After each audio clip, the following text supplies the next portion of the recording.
कपड़े धोने वाली बहू। शादी के पहले से ही विभा को कपड़े धोने का बड़ा शौक था। कभी नल के नीचे तो कभी तालाब के पास। अरे मेरी नीली वाली लुंगी नहीं दिख रही है। विभा की अम्मा, कहाँ रखी है लुंगी? अरे वो तो विभा ने परसों ही धोकर रखी थी आपकी अलमारी में, देखो वहीं होगी। वो ना मैंने आज धो दी, मुझे लगा कि गंदी हो गई होगी। अरे कैसे गंदी हो गई थी? उसे तो मैंने पहना भी नहीं। हे भगवान, इस लड़की के कपड़े धोने की आदत से परेशान हो गया हूँ मैं। जितना तो घर में राशन नहीं आता, उससे कहीं ज्यादा डिटर्जेंट पाउडर का खर्चा है। इसकी शादी करवा दो, शादी। जाए अपने घर में ही करे काम, फिर चाहे घर के कपड़े धोने हो या पूरे गांव के। हाँ ठीक बोल रही हो, देखता हूँ मैं कोई लड़का। वो दिन भी आ जाता है जब विभा को देखने लड़के वाले आ जाते हैं। लड़की मुझे अच्छी लगी। होने वाली सास कहती है, बेटी अगर कुछ पूछना है तो पूछ लो। वैसे तो हमारी लड़की बहुत ही शर्मीली है, जो बोल दो वो मान लेती है, इसे क्या पूछना होगा। अरे कैसी बात कर रही हो माँ, मुझे इन लोगों के घर रहना है, सवाल तो कई है। हाँ हाँ बेटा, पूछ लो ना, क्या पूछना है। आप लोगों के घर कपड़े कौन धोता है? सास का मुंह बन जाता है। देखो, अगर तुम ये कहना चाहती हो कि तुम्हें कपड़े धोने नहीं आते तो सुन लो, कपड़े मैं ही धोती हूँ, लेकिन तुम्हारे आ जाने के बाद मैं रुमाल तक नहीं धोऊंगी। अरे चुप रहना भाग्यवान, बहू बेचारी घर आई नहीं, उसे डराना शुरू कर दिया।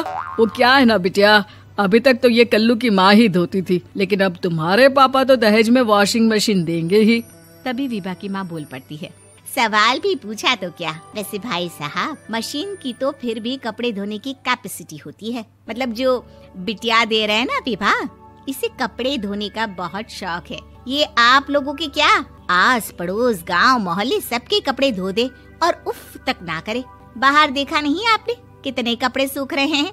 सब हमारी बिटिया ने ही तो धोए हैं। बस भी करो ना माँ, शर्म आ रही इतनी तारीफ सुनकर।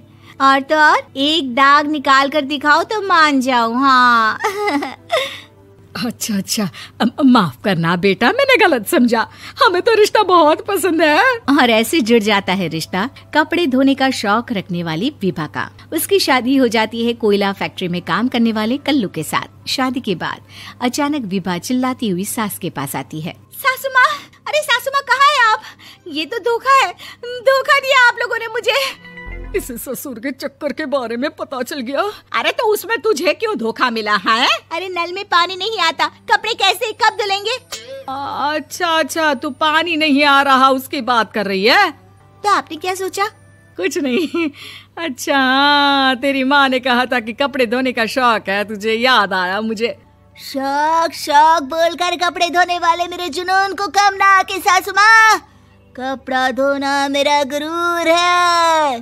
तभी पति भी वहाँ आ जाता है। अभी अभी मैंने इसे सनी देओल की फिल्म दिखाई है, उसी के डायलॉग मार रही है माँ। अच्छा सुन, साफ साफ बता रही हूँ, पानी सुबह 4 से 6 और शाम को 10 से 12 आता है, समझी? विभा टाइमिंग सुनकर हैरान हो जाती है। ये क्या भूतों का मोहल्ला है? सुबह 4 बजे उठकर कौन कपड़े धोता है? 4 बजे टंकी में पानी जाता है, फिर सारा दिन धोना ना, किसने मना किया? अरे कैसी बात कर रही हैं? 200 लीटर की टंकी में कितने कपड़े धो लूंगी मैं? सुबह ही उठ जाऊंगी मैं। अब क्या था, विभा सुबह 4 से लेकर रात के 12 बजे तक कपड़े ही धोती रहती। एक रोज सास पड़ोस से निकलकर कहीं जा रही होती है कि साथ वाली कहती है, हाँ कल्लू की माँ, जरा ये बताओ कि 2 साड़ी है, 2 ब्लाउज और एक पेटीकोट और एक नाड़े वाला लंबा कच्छा। हाँ तो? अरे तो क्या, कितना लोगी धुलाई ये बताओ। धोबन दिख रहे हैं हम क्या? हमारे पति सरकारी नौकरी से अभी अभी रिटायर हुए हैं और बेटा सुपरवाइजर है कोयला फैक्ट्री में। धोबन समझ रखा है हमें। हाय रे कल्लू की अम्मा, माफ कर दो, वो तो मोहल्ले में यही सब बता रहे थे कि तुमने बहू को कपड़ा धुलवाने के काम में लगा दिया है। सास को पड़ोसन की बात सुनकर गुस्सा आ जाता है। वो घर पहुंचती है जहां घर के बाहर ही इतने सारे कपड़े सूख रहे होते हैं जितने कि किसी धोबन के घर पर। अरे ओ कल्लू की दुल्हन, बाहर निकल। माँ जी यहीं आ जाओ, बाथरूम में चादर धो रहे हैं हम। अरे अभी हम धोते हैं, तुमको बाहर निकलो। ये आस पड़ोस वाले बोल रहे हैं कि हम बहू से कपड़े धुलवा धुलवा कर उसे कपड़ा धोने वाली बना दिए हैं। अरे छोड़ो ना माँ जी, किन लोगों की बातों में आती हो? आस पास के लोगों का तो काम ही होता है कि वो किसी तरह सास बहू को लड़ा दे। बहू सारे घर के कपड़े धोती है, ये क्या कम है? बोलिए। सास को भी लग जाता है कि वो बहू का ये सनकीपन नहीं छुड़वा सकती, इससे अच्छा है कि खुद ही चुप हो जाए।